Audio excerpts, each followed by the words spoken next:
When I started this greenhouse, I thought everything was going great. The seedlings survived, the tomatoes were looking great, and I thought we were off to a great start.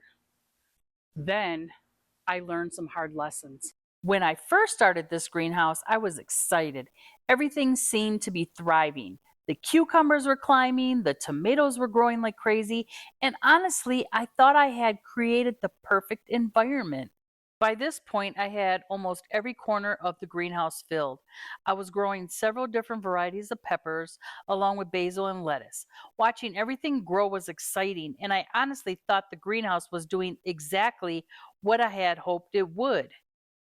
I was so excited about everything growing that I wasn't really paying attention to the environment I was creating. Then I noticed tiny aphids clustering on the new growth of my pepper plants. Looking back, I'm pretty sure the aphids came in on the canna when I brought it in from outside. I didn't quarantine it first, and that was my first mistake. And the aphids weren't the only problem. Before long, I was dealing with fungus gnats. That's when I knew I had to make some changes. I started by pruning back the tomato plants and opening the greenhouse to bring in fresh air.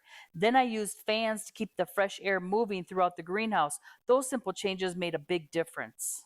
Once I made those changes, the greenhouse started becoming much easier to manage.